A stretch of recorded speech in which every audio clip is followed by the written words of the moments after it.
Good morning student. आज अपन class 11 lesson 3 पृथ्वी की आंतरिक संरचना का आगे का पार्ट का अध्ययन करेंगे भूकंपीय तरंगों के बारे में। भूकंपीय तरंगे कहाँ पर पाई जाती हैं? स्थल मंडल पर ही पाई जाती हैं। स्थल मंडल पृथ्वी के धरातल से 200 किलोमीटर तक की गहराई वाले भाग को कहते हैं। भूकंपमापी यंत्र सतह पर पहुंचने वाली भूकंपीय तरंगों को अभिलेखित करता है। भूकंपीय तरंगों का अभिलेखन वक्र दिखाया गया है। यह वक्र 3 अलग बनावट वाली तरंगों को प्रदर्शित करता है। बुनियादी तौर पर भूकंपीय तरंगें 2 प्रकार की होती हैं, भूकंपीय तरंगे व धरातलीय तरंगे। भूगर्भिक तरंगे उद्गम केंद्र से ऊर्जा मुक्त होने के दौरान पैदा होती हैं और पृथ्वी के अंदरूनी भाग से होकर सभी दिशाओं में आगे बढ़ती हैं, इसलिए उन्हें भूगर्भिक तरंगे कहा जाता है।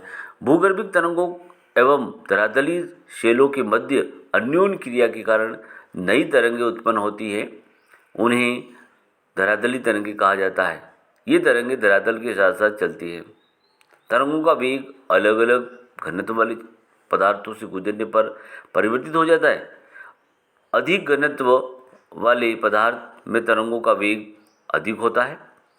पदार्थ की घनत्व में भिन्नता होने के कारण परावर्तन एवं आवर्तन होता है, जिससे इन तरंगों की दिशा बदलती रहती है। भूगर्भिक तरंगें 2 प्रकार की होती है। इन्हें पी तरंग व एस तरंगे कहा जाता है। कौन सी? भूगर्भिक तरंगों को वापस वर्गीकरण किया गया, पी तरंग और एस तरंग। पी तरंगे, अब पी तरंगों के बारे में उसकी विशेषताओं को अंडरलाइन करें। पी तरंगे तीव्र गति से चलने वाली तरंगे हैं और धरातल पर सबसे पहले पहुंचती हैं। तो प्रश्न बनता है, धरातल पर सबसे पहले पहुंचने वाली तरंगे कौन सी हैं? तो पी तरंगे। कौन सी है? पी तरंगे। इन्हें प्राथमिक तरंगे भी कहते हैं। अंडरलाइन करना, पी तरंगे ध्वनि तरंगों जैसी होती हैं। ये विशेषताएं हैं पी तरंगों की विशेषता। परीक्षा प्रश्न ऐसा भी घुमा के आ सकता है कि पी तरंगों की मुख्य विशेषताओं को लिखिए, तो आपको ये 1, 2, 3 लिखना है। ये तरंगे तरल व गैस, तरल व ठोस तीनों प्रकार के पदार्थों से गुजर सकती है। इतनी पावरफुल होती है। तीनों, गैस, तरल और ठोस तीनों प्रकार के पदार्थों से गुजर सकती हैं। ठीक है, ये होगी पी तरंगे। अब है एस तरंगे। एस तरंगे धरातल पर कुछ समय अंतराल के बाद पहुंचती हैं। पी के कुछ अंतराल लेने के बाद आती हैं। ये द्वितीयक तरंगे कहलाती हैं। इनको, एस तरंगों को द्वितीय तरंगे भी कहते हैं। एस तरंगों के विषय में एक महत्वपूर्ण तथ्य है कि केवल ठोस पदार्थ के माध्यम से ही चलती है। ये डिफरेंट है दोनों के अंदर। पी तरंगे तीनों ही अवस्था की, गैस, तरल, ठोस तीनों अवस्था से गुजर सकती हैं, इतनी पावरफुल होती है। लेकिन एस तरंगे होती है ओनली फॉर ठोस पदार्थों के माध्यम से ही चलती हैं। एस तरंगों को की एक महत्वपूर्ण विशेषता है कि इसी विशेषता ने वैज्ञानिकों को भूगर्भिक संरचना समझने में मदद दी। परावर्तन से तरंगे पृथ्वी ध्वनित होकर वापस लौट आती हैं। क्या होता है इसमें? परावर्तन होता है और परावर्तन से पृथ्वी ध्वनित होकर के वापस लौट आती है, जबकि आवर्तन से तरंगे कई दिशाओं में चलती है। भूकंप लेखी पर बने आरेख से तरंगों की दिशा भिन्नता का अनुमान लगाया जा सकता है। किससे? भूकंप लेखी पर आरेखों की तरंगों की दिशा का भिन्नता का अनुमान लगाया जा सकता है। धरातलीय तरंगे भूकंप लेखी पर अंत में अभिलेखित होती हैं। ये तरंगें ज़्यादा विनाशकारी होती हैं। कौन सी तरंगें विनाशकारी होती हैं? तो भूगर्भिक तरंगें होती हैं।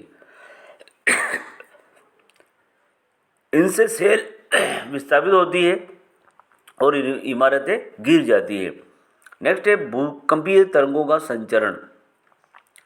भिन्न भिन्न प्रकार की भूकंपीय तरंगों के संचरित होने की प्रणाली भिन्न भिन्न होती है। जैसे ही ये संचरित होती हैं तो सेलों में कंपन पैदा होता है। पी तरंगों में कंपन की दिशा तरंगों की दिशा के समानांतर ही होती है। यह संचरण गति की दिशा में ही पदार्थ पर दबाव डालती हैं। इसके दबाव के फलस्वरूप पदार्थ की घनत्व में भिन्नता आती है और शेलों में संकुचन व फैलाव होता है की प्रक्रिया पैदा होती है। अन्य 3 तरह की तरंगे संचरण गति के समकोण दिशा में कंपन करती हैं। ये तरंगे ऊर्ध्वाधर ऊपर की ओर तल में तरंगों की दिशा के समकोण पर कंपन करती है, अतः ये जिस पदार्थ से गुजरती है उसमें उभार व गर्त बनाती है। धरातली तरंगे सबसे विनाशकारी समझी होती हैं। छाया क्षेत्र का उद्भव। भूकंपलेखी यंत्र पर दूरस्थ स्थानों से आने वाली भूकंपी तरंगे अभिलेखित होती हैं। यद्यपि कुछ ऐसे क्षेत्र भी हैं जहां कोई भी भूकंपी तरंगे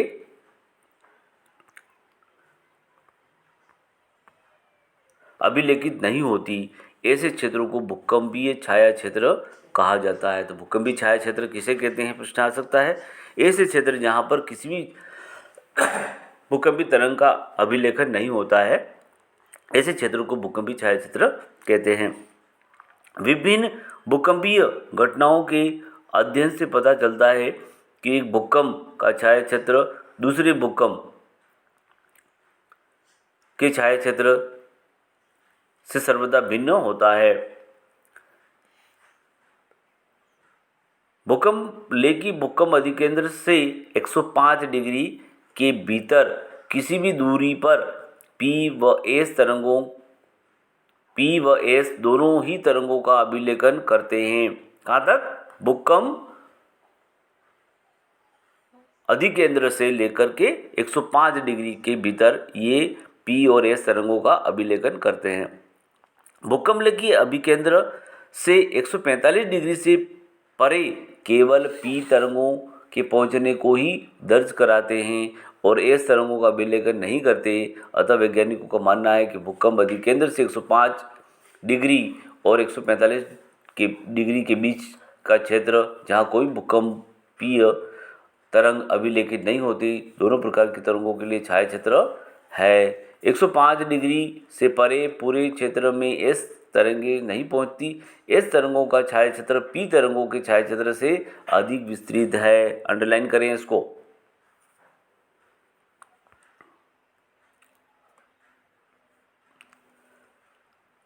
पृथ्वी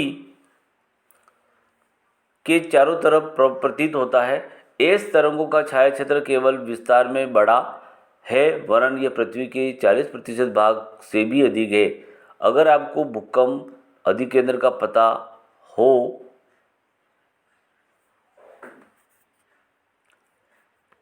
रहे तो आप किसी भी भूकंप का छाया क्षेत्र रेखांकित कर सकते हैं। किसी भूकंप अधिकेंद्र को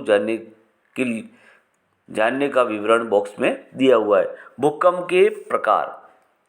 भूकंप सामान्यतः विवर्तनिक भूकंप ही अधिक आते हैं। ये भूकंप भ्रंश तल के किनारे चट्टानों के सरक जाने के कारण उत्पन्न होते हैं। दूसरा है, एक विशिष्ट वर्ग के विवर्तनिक भूकंप को ही ज्वालामुखी जन्य भूकंप समझा जाता है। ये भूकंप अधिकांश सक्रिय ज्वालामुखी क्षेत्रों तक ही सीमित होते हैं। खनन क्षेत्र में कभी कभी अत्यधिक खनन कार्य से भूमिगत खानों की छत ढह जाती है, जिससे हल्के झटके महसूस किए जाते हैं। इन्हें नियाक भूकंप भी कहा जाता है। कभी कभी परमाणु व रासायनिक विस्फोट से भी भूमिकंपन होता है। इस तरह के झटकों को विस्फोट भूकंप कहते हैं। जो भूकंप बड़े बांध वाले क्षेत्रों में आते हैं उन्हें बांध जनित भूकंप कहते हैं। भूकंपों की माप। भूकंपीय घटनाओं का मापन भूकंपी तीव्रता के आधार पर अथवा आघात की तीव्रता के आधार पर किया जाता है। अंडरलाइन करना है उसको। भूकंपी तीव्रता की मापनी रिएक्टर स्केल के नाम से जानी जाती है। भूकंपी तीव्रता भूकंप के दौरान ऊर्जा मुक्त होने से संबंधित है। इस मापनी के अनुसार भूकंप की तीव्रता 0 से 10 तक होती है। आघात की तीव्रता या गहनता को इटली के भूकंप वैज्ञानिक मर्केली के नाम से जाना जाता है।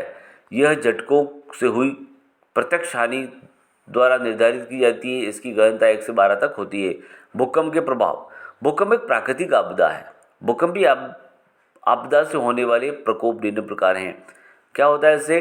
भूमि का हिलना, धरातली विसंगति, भूस्खलन हो जाना, भूमि मिट्टी का ढह जाना, मुद्रा द्रवण हो जाना, धरातल का एक तरफ झुक जाना, हिम स्खलन होना, बर्फ का ढह जाना, धरातली विस्थापन, बांध व तटबंध के टूटने की से बाढ़ आ जाना, आग लगना, इमारतों का टूटना तथा ढांचों का ध्वस्त होना, वस्तुओं का गिरना और सुनामी आदि इस प्रकार के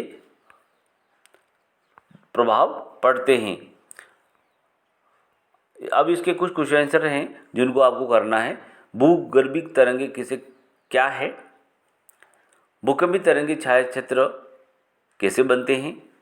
भूकंपी तरंगों की मुख्य विशेषताएं लिखनी है। भूकंपी तरंगे में PSL है ना, तीनों के बारे में आपको उनकी मुख्य विशेषताओं को लिखना है।